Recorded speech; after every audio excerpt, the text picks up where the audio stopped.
बघा, भारतीय जनता पार्टीचे आमदार अभिमन्यू पवार बोलले की आता आपल्याला कोपर्डी 2 करावं लागेल. हे ठरलेलं आहे. हा लिखित कार्यक्रम आहे आणि वैफल्यग्रस्ततेमधून हे मोर्चे निघतायत असं मला वाटतंय.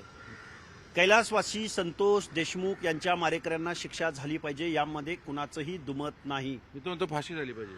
फाशी कायदा आणि न्यायव्यवस्था आहे ना. तुम्ही कोण सांगणार आहे फाशी झाली पाहिजे किंवा काय झालं पाहिजे? इथली न्यायव्यवस्था आहे, भारताची सक्षम न्यायव्यवस्था आहे आणि ती शिक्षा देणारी आहे.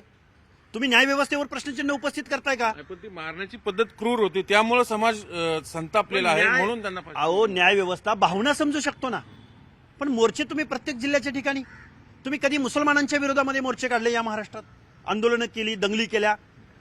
नामांतराच्या वेळी दलितांच्या विरोधामध्ये मोर्चे, आंदोलनं, दंगली केल्या. आता तुम्ही ओबीसीना टार्गेट केलेलं आहे, एखाद्या जातीला टार्गेट करताय. मला वाटतं गुन्ह्याला कधी जातपात असत नाही. आणि आत्ताचे जे काही आमदार, धस नावाचा आमदार जो काही हे करतोय, जे काही वातावरण निर्माण करतोय, जो मीडिया सापडते म्हणून काहीही बोलतोय, त्या धस साहेबांचं टार्गेट ओबीसी किंवा धनंजय मुंडे नाहीये. त्या धस नावाच्या माणसाचं टार्गेट या महाराष्ट्राचे मुख्यमंत्री आणि पर्यायानं गृहमंत्री टार्गेट आहेत. कारण ते कायदा सुव्यवस्थेबद्दल प्रश्नचिन्ह उपस्थित करतायत.